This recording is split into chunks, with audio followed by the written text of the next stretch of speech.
우리 지금 법은 꼭 그것만 한정된 것이 아니라 뭐 관계없이 네. 그 사람이 원하지 않는데 뭐 따라다니면서 그런 예. 행동을 하면 다 스토킹이 돼요. 그래서 사람들이 어디까지 해야 되고 어디까지 하지 말아야 될지를 잘 인식을 못하는 것 같아요. 그 기준이 있나요, 혹시? 없죠. 결국 중요한 거는 피해자랑 격리시키는 거잖아요. 예. 피해자가 그 사람 만나고 싶지 않고 연락받고 싶지 않으니까. 여자들은 기본적으로 남자보다 힘이 약해요. 그렇죠. 몸도 작고 힘도 약하니까 예. 항상 세상이 두려운 거예요. 내가 이걸 어떻게 깨달았냐면, 네, 법원 판결 중 우리 실생활과 연관이 돼 있거나 혹은 알아두면 도움이 될 이슈를 골라서 그 핵심을 알아보는 시간, 판결 뒷담화입니다. 판결 뒷담화의 길라잡이 판사 출신 변호사 조용주 변호사님 모셨습니다. 안녕하세요. 안녕하세요. 네, 법무법인 안다의 조용주 변호사입니다. 오늘도 판결을 쉽게 재밌게 얘기해서 여러분들이 또 새로운 법률 지식을 알고 이해할 수 있도록 많은 도움을 드리겠습니다. 오늘 살펴볼 사건은 네. 스토킹 범죄, 스토킹과 스토킹 이어서 살해가 벌어지는 네. 그런 사건입니다. 네. 사실 스토킹이 범죄로 이게 분류된 게 얼마 안 됐어요. 얼마 안 됐어요. 작년 10월 21일부터니까 네. 이제 딱 이제 곧 1년 되네요. 현실적으로 지금 스토킹 하다가 이제 살인까지 그러니까요. 사건들이, 안타까운 사건들이 많이 생기고 있잖아요. 앞으로 이제 스토킹 사건에 대해서 어떻게 우리가 더 대처를 해서 이런 사건이 이제 안 생기게 하느냐, 이게 네. 가장 중요할 것 같아요. 맞습니다. 예. 근데 스토킹이 뭐라고 생각하세요? 이제 계속 쫓아다니고 괴롭히고 난 싫다고 하는데 네. 일단 그런 행위가 스토킹이 아니죠. 네. 법으로는 이렇게 되어 있어요. 상대방 의사에 반해. 그러니까 내가 원하지 않는데 정당한 이유 없이 상대방이나 그 동거인이나 가족에 대해서 뭐 말씀하신 대로 뭐 따라간다든가 연락을 한다든가 그 다음에 뭐 무슨 사진을 보낸다든가 뭐 물건을 훼손한다든가 뭐 이런 내용인데 사실은 이게 스토킹 범죄라는 게 이제 일본의 그 법이 있었어요. 근데 일본은 이 규정이 우리랑 달라요. 뭐냐면 이성 간에 쫓아다니는 것만 이게 스토킹 범죄지 그냥 뭐 남자끼리 쫓아다닌다든가 아니면 내가 돈 달라고 쫓아다닌다든가 다른 이유로 쫓아다니는 거는 스토킹이 아니에요. 아, 그렇군요. 네. 이성 간에 뭔가 애정 때문에 이렇게 하는 과도하게 하는 경우에만 처벌하는 게 일본에서는 스토킹 범죄인데 우리는 그게 없어요. 그러니까 사실은 뭐 다른 이유로 스토킹 신고를 하는 경우도 있더라고. 뭐 기자가 막 쫓아다녀. 이것도 스토킹 신고하고. 그것도 스토킹으로 분류될 수 있겠군요. 그러니까요. 내가 원하지 않는데 기자가 와서 막 해. 그래서 막 옆에 붙고, 나 썰러자! 이랬는데 내가 붙어다니. 이것도 스토킹 신고하는 사람도 있더라고. 그렇군요. 네. 이북 국회의원도 있고. 그 다음에 뭐 돈 달라고 쫓아다니. 돈 갚어. 이것도 스토킹을 신고하고. 그러니까 지금 별의별 거로 스토킹을 신고하는 게 있어서 사실은 이제 우리가 이제 생각하는 거는 이제 이성 간에 원하지 않는데 나는 헤어질 거야 했더니 복수를 어떻게 나를 버려 이렇게 해가지고 가서 이제 해코지 하는 거는 이제 스토킹 범죄로 연상하시는데 우리 지금 법은 꼭 그것만 한정된 것이 아니라 뭐 관계없이 그 사람이 원하지 않는데 뭐 따라다니면서 그런 행동을 하면 다 스토킹이 돼요. 아, 그렇군요. 네, 꼭 이성 간은 아니에요. 그래서 그게 좀 법이 다른데 피해를 당하는 사람이나 가해를 하는 사람이나 잘 어디까지 내가 해야 되는 건지 어디까지 하지 말아야 되는 건지에 대해서 내가 잘 모르는 것 같아요. 그죠. 개인 차이도 또 있을 것 같아요. 어떤 사람은 좀 예민한 사람들은 조금만 해도 이건 스토킹이야 이렇게 주장할 수 있을 것 같고 어떤 사람은 좀 무덤덤한 사람은 남들이 보면은 너 스토킹 당하는 거 아니야 싶은데 뭐 이럴 수 있는 거 아니야 이렇게 또 생각하는 사람이 있을 것 같아요. 그리고 또 뭐 농담 삼아 얘기하지만 잘생긴 사람이 하면 스토킹이 아니고 못생긴 사람이 하면 스토킹이고 이게 상당히 주관적이죠. 그래서 상대의 의사라는 게 아니 뭐 잘생긴 사람이 하면 쫓아다니면 좋을 수도 있잖아요. 그렇죠. 예쁜 여자가 쫓아다니면 좋을 수가 있잖아요. 그래서 사람들이 어디까지 해야 되고 어디까지 하지 말아야 될지를 잘 인식을 못하는 것 같아요. 그 기준이 있나요, 혹시? 없죠. 없나요? 그래서 이게 문제인 게 예를 들어서 애매하네요. 이제 남녀 사이라고 생각하고 그래서 이제 만약 헤어지자고 했는데 남자가 헤어지고 싶지 않잖아요. 가서 이제 헤어지지 말자 잘하겠다라고 해서 다시 만나는 경우도 많잖아요. 그렇죠. 남녀 사이라는 게 뭐 정해진 게 있지 않고 개인차들도 있으니까. 근데 만약에 헤어졌는데 와서 뭐 문 두들기면서 만나줘, 사랑해, 내가 잘못했어 이렇게 하는데 이제 스토킹 신고를 한단 말이야, 여자가. 예. 그러면은 경찰이 와요. 이게 무슨 사랑 싸움인지. 그러니까요. 네. 그러다 만나면은 이제 경찰이 뭐 어색한 거고, 진짜 이 사람이 범죄로 나갈 이런 사람인 건지, 네. 아니면 진짜 뭐 사랑 싸움일 수도 있잖아요. 근데 거기서 경찰이 판단하기가 어려운 거예요. 그렇겠네요. 이거를 이게 애들 사랑이야, 뭐 아니면은 진짜 애를 잡아가가지고 무슨, 어디다 잡아 넣어야 되나? 네. 경찰이 무슨 판사도 아니고, 이게 뭐 이거를 뭐 응급조치를 할지, 긴급 네. 응급조치를 할지, 잠정조치를 할지, 스토킹 보호법에 나오는데, 이거를 판단하기가 어려워요. 그렇죠. 그리고 또 여자도 신고했는데 미안하잖아. 그냥 괜찮아요. 그러면 돌아가는 거지. 아마 네. 지금 여기 김영찬하고 전주환 이 예, 사건에서도 예. 아마 처음에는 약하게 스토킹이 시작이 되고 그게 이제 반복이 되다 보니 이제 고소를 하게 되고 네. 고소를 한 거에 대해서 불만을 갖게 돼서 더 심한 행동을 하는 그런 이제 과정들을 두 사건 다 그렇게 하는 것 같아요. 이거 공권력이 어느 단계에서는 강하게 이 사람을 조치를 했었으면 뭐 그 다음 단계에 있어서는 안 될 이런 일로 안 나갔을 것 같은데 네. 이거를 이 경찰들이 잘 모르는 거죠.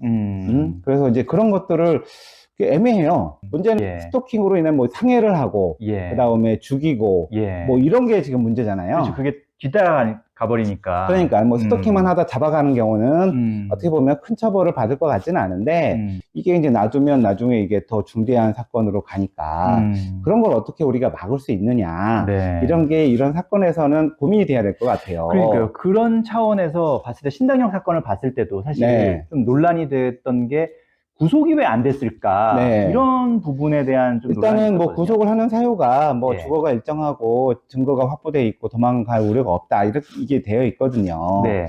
근데 그 사람은 뭐 피해자한테 뭐 보복을 할지 이건 알 수는 없는 것이고 그거는 이제 구속사유에 들어가지 않는데 예. 일단은 제가 볼 때는 이 사건들이 좀 고소가 여러 번 있으면서 사건이 네. 좀 나뉘어져 있었던 것 같아요.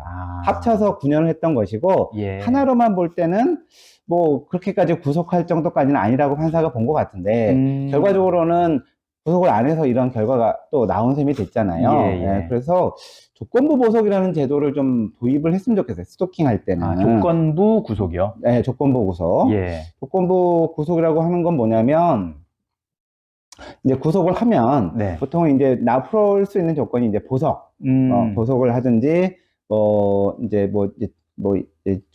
그 구속 집행 정지의 사유가 있다면 그렇게 하지만 네. 그렇게 하지 않고 일단 스토킹으로 해서 어느 정도 좀 심하다 싶으면 일단 구속을 하는 거예요. 예. 구속을 하고 예. 그 다음에 바로 풀어주되 좀 해서 풀어주되 그 사람한테 조건을 달아요. 그래서 그 여자한테 연락하면 안 되고 네. 직장이나 집 101km 내에 가면 안 되고 뭐 하면 안 되고를 예. 줘요. 그래서 이거 사항을 준수하면 네. 너가 일반적인 생활을 할 수가 있어. 근데 이걸 하나라도 어기고 신고가 되면 바로 구속, 다시 구속, 조건부 구속, 조건부 구속이니까 네. 그런 조건을 이행하지 못하면 구속하는 거로.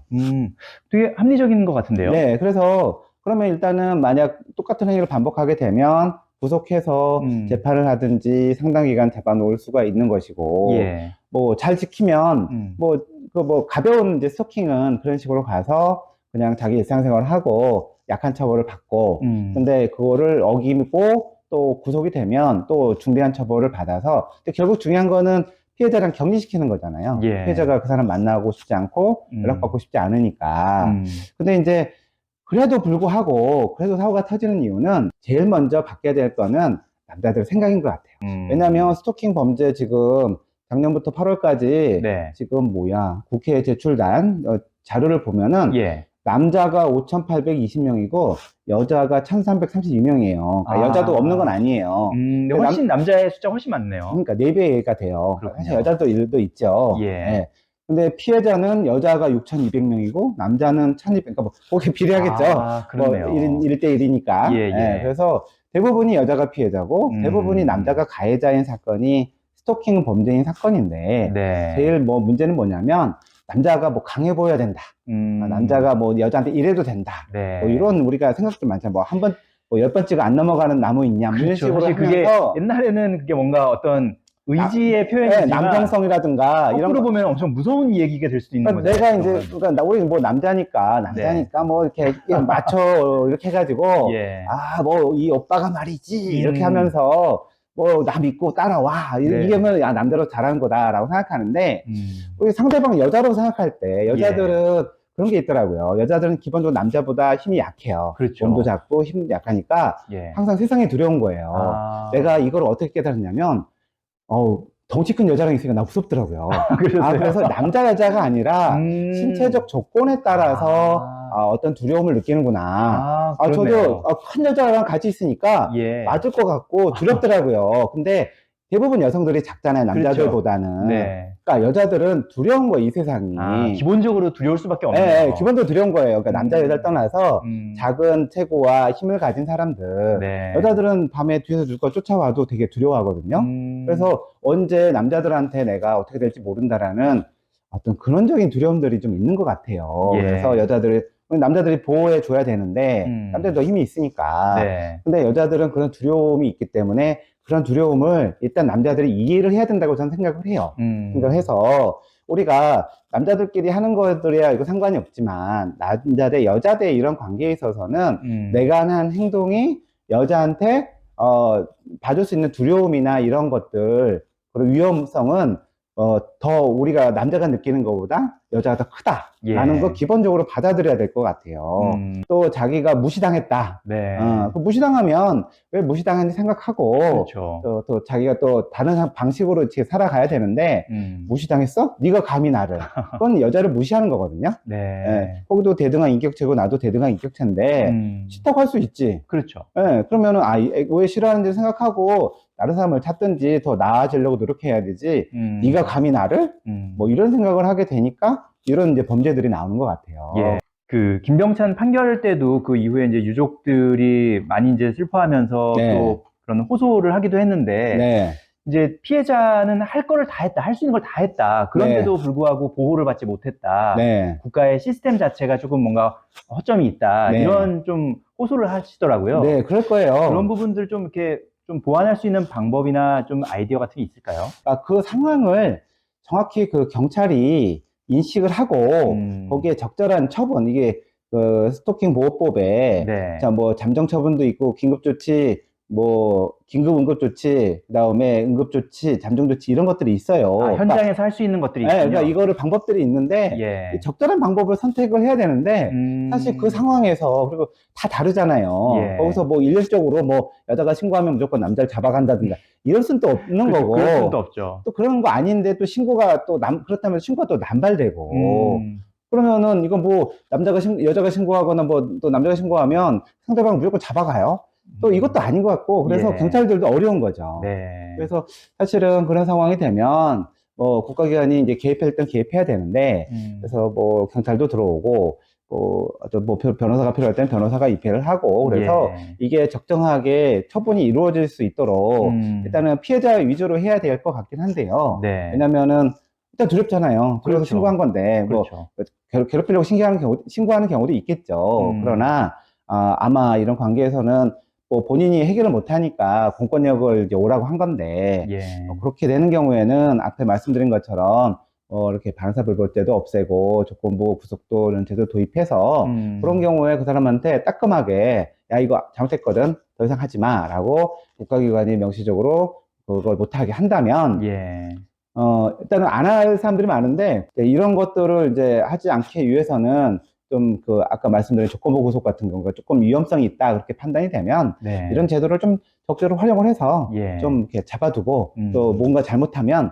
바로 또 들어갈 수 있게 격리가 될 수 있게 그러한 제도적인 또 것도 뭐 새롭게 만드는 것도 저는 필요하다고 생각해요. 자, 오늘 스토킹 범죄에 대해서 좀 살펴봤는데 결론을 좀 정리하자면 뭐라고 할 수 있을까요? 원래 사랑이 어려워요. 사랑이 어려운데 사랑을 하려면 상대방을 배려해야 돼요. 배려하지 못한 사람은 예쁜 사랑할 수 없거든요. 그리고 무시한다고 생각하지 말고 왜 무시한지를 생각하세요. 그래서 지금 이런 안타까운 사건들 다 젊은 청춘들이 사랑으로 인해서 아니면은 이 극단적인 이런 행동으로 인해서 이런 것들이 다시는 일어나지 않도록 국가 사회가 제도도 좀 새롭게 만들고 관심을 가져야 되지 않나 이런 생각을 해봅니다.